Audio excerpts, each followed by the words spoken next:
एक दो दिन पहले ये पूरा इंटरनेट एक ही चीज के लिए पागल हो गया। लंदन में एक बड़ी इवेंट में एवेंजर डूम्सडे के डायरेक्टर्स द रूसो ब्रदर्स ने दिनों तक हिंट दिए लातवेरिया लातवेरिया डूम के देश का नाम, और फैंस ने सोचा बस आ गया, डूम्सडे का ट्रेलर आ गया। लोगों ने टाइमर लगा दिया और हाइप इतनी आसमान पे थी कि पूरा इंटरनेट टूट गया। और बड़ा सरप्राइज निकला, एक कॉफी शॉप।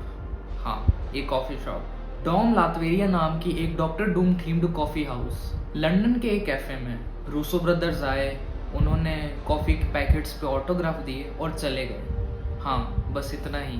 ट्रेलर की उम्मीद में बैठे फैंस को मिला एक कप कॉफी और लातवेरिया का झंडा नैपकिन पे, और इंटरनेट का रिएक्शन था कि भाई हमें ट्रेलर चाहिए था, फिल्टर कॉफी नहीं चाहिए थी। पर रुको, इसमें एक बात सबसे इंटरेस्टिंग है। सोचिए कि वो इतना बड़ा विलन है कि उसकी कॉफी तक इंटरनेट तोड़ देती है। आखिर ये डॉक्टर डूम है कौन, और रूसो ब्रदर्स क्यों कह रहे हैं कि ये थैनोस से भी बड़ा विलन, और क्यों iron man Robert Downey junior उसे प्ले कर रहे हैं? आइए इस वीडियो में समझते हैं। वो कॉफी मेन्यू खुद कॉमिक रेफरेंसेस से भरा हुआ था। एक आइटम था सिंथियाज ब्लड। सिंथिया डॉक्टर डूम की माँ का नाम है और वो एक जादूगरनी थी। और एक स्लोगन था, रिचर्ड वाज रॉन्ग, यानी डॉक्टर डूम का वही पुराना ईगो। यहाँ भी उसकी छोटी छोटी रेफरेंसेस यहाँ भी उस कॉफी मेन्यू में थी। और इसी के साथ वो सवाल जो हर फैन पूछ रहा है कि ट्रेलर कब आएगा। तो सुनो, सिचुएशन ऐसी है कि सिनेमा कॉन पे एक ट्रेलर दिखाया तो गया था, बट वो सिर्फ थिएटर ओनर्स के लिए था।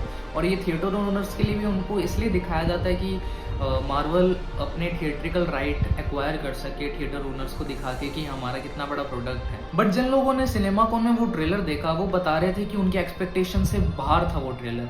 कुछ लोग कह रहे थे कि एवेंजर्स वर्सेस एक्समैन दिखाए गए हैं, स्टीव रॉजर्स वापस आ रहे हैं, और थॉर और डूम की फाइट दिखाई गई, और उसमें बताया गया कि डॉक्टर डूम ने 2 उंगली से स्टॉर्म ब्रेकर को रोका है। और मैं उस मोमेंट को नहीं बता सकता कि वो सोच के भी गूज़बम्स आ रहे हैं। और लीक्स की तो क्या ही बात करें, रूसो ब्रदर्स ने एक ग्रीन इमेज पोस्ट की थी जिसका हेक्स कोड फैंस ने डिकोड किया, और वो पॉइंट कर रहा है 18 जुलाई 2026 की तरफ, सैन डिएगो कॉमिक कॉन से थोड़े टाइम पहले। बट उम्मीद है कि डूम्सडे का ट्रेलर जुलाई में आ जाएगा, तब तक मार्वल हमें कॉफी पिला रहा है। और एक बात मुझे बहुत एक्साइट करती है एज अ सिनेमा लवर, जो रूसो ने खुद कहा है कि डूम्सडे एक कंप्लीट री इन्वेंशन है, एक और बड़ा स्विंग। ऑडियंस बिल्कुल एक्सपेक्ट नहीं कर रही है कि इस फिल्म का टोन, इसका सब्जेक्ट क्या होगा। यानी हम जो सोच नहीं रहे उससे भी बहुत आगे है डूम्सडे का प्रेमाइस, और जो भी उस फिल्म में सब्जेक्ट है या फिर उसकी टोन है। कि जैसे हमने टीजर में भी देखा कि डूम्सडे की टोन बहुत वार्म थी, उसका जो हम कलर ग्रेड देख रहे थे कि मार्वल की पहले कभी हमने मूवीज में नहीं देखा कि इतनी ज़्यादा उन्होंने कलर ग्रेडिंग पे इतना ध्यान दिया, और जितना डूम्सडे के टीजर से, हर टीजर में हमने वार्मनेस फील की हो।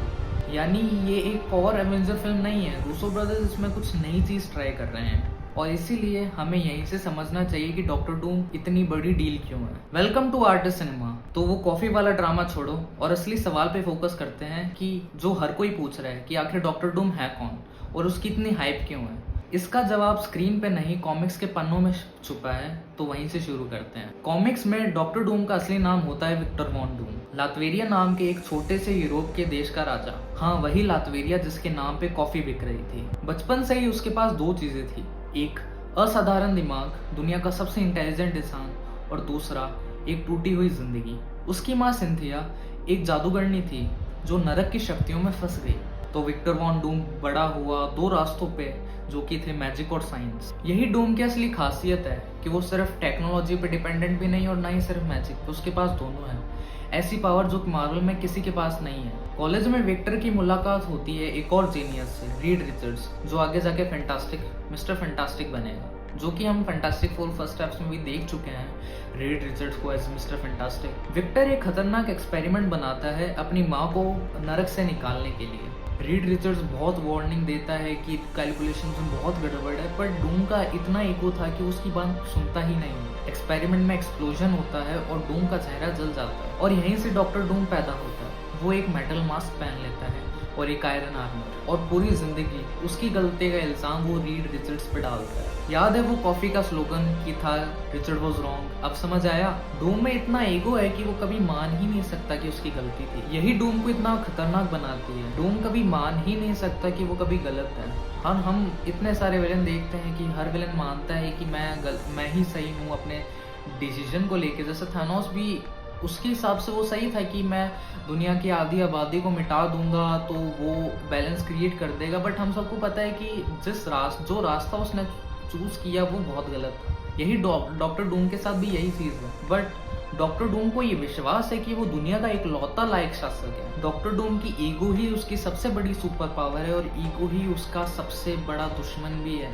उसकी सबसे बड़ी कमजोरी भी उसकी ईगो ही है। कॉमिक्स में डॉक्टर डूम का चेहरा उतना जला भी नहीं था जितना लोग सोचते हैं। एक कहानी कहती है कि उसका मास्क इतना गर्म था जब उसने उसको चेहरे पर पहना कि उसी ने उसका चेहरा बर्बाद कर दिया। डूम को इतना घमंड था कि उसकी छोटी सी खामी भी उसके लिए बहुत बड़ी बदसूरती थी। अब असली सवाल कि डॉक्टर डूम इतना खतरनाक क्यों है? डॉक्टर डूम के पास सबसे ज्यादा एडवांस टेक्नोलॉजी है। एक आर्मर जो एनर्जी ब्लास्ट मारता है, फोर्स फील्ड, टाइम ट्रैवल तक, और दूसरी तरफ ब्लैक मैजिक जिससे वो डॉक्टर स्ट्रेंज जैसे लोगों के अगेंस्ट यूज कर सकता है। पर डूम का सबसे बड़ा हथियार उसकी बॉडी नहीं है, उसका दिमाग है। उसका दिमाग हर स्टेप को लेके 3 कदम आगे सोचता है। उसने कॉमिक्स में पूरे ब्रह्मांड की पावर्स को चुराया है, उसने गॉड्स को हराया है, उसने डेविल्स के साथ डील की है। वो प्लानिंग से जीतता है, सिर्फ ताकत से नहीं जीतता डॉक्टर डूम। जो रूसो ने खुद कहा कि डॉक्टर डूम सिर्फ विलन नहीं है, एक बहुत कॉम्प्लेक्स कैरेक्टर में से एक है। वो हमेशा 3 कदम आगे सोचता है। इसलिए इतने सारे हीरोज मिलके डॉक्टर डूम को रोक पाएंगे भी या नहीं, यही फिल्म का असली सवाल है। कॉमिक्स में डूम ने एक ऐसी चीज की थी जो आज तक थैनोस भी नहीं कर पाया था। उसने बियॉन्डर नाम के एक लगभग भगवान बीइंग के कैरेक्टर की पावर चुराई थी और खुद पूरे मल्टीवर्स का मालिक बन गया था। और उस कहानी का नाम था सीक्रेट वॉर्स, और इसका नाम इसलिए याद रखना क्योंकि एवेंजर डूम्सडे के बाद जो अगली एवेंजर मूवी आएगी उसका नाम भी वही है। कॉमिक्स में डूम का असली दुश्मन कभी कोई एवेंजर होता ही नहीं है। उसका मेन थ्रेट होते हैं फैंटास्टिक फोर और खास तौर पर रीड रिचर्ड। डेकेड्स पुरानी दुश्मनी, 2 सबसे तेज दिमाग आमने सामने। और ध्यान दो, एमसीयू में फैंटास्टिक फोर अभी अभी आए हैं फर्स्ट स्टेप्स में, यानी मार्वल ने जानबूझ के फैंटास्टिक फोर एवेंजर डूम्सडे से पहले लाई ताकि रीड रिचर्ड और फैंटास्टिक फोर की टीम ऑलरेडी मौजूद हो जब उनका सबसे बड़ा विलन डॉक्टर डूम आए स्क्रीन पर। अब वो सवाल जो सबके दिमाग में है, जिस एक्टर ने टोनी स्टार्क का रोल प्ले किया और एंड गेम में हमें रुला दिया,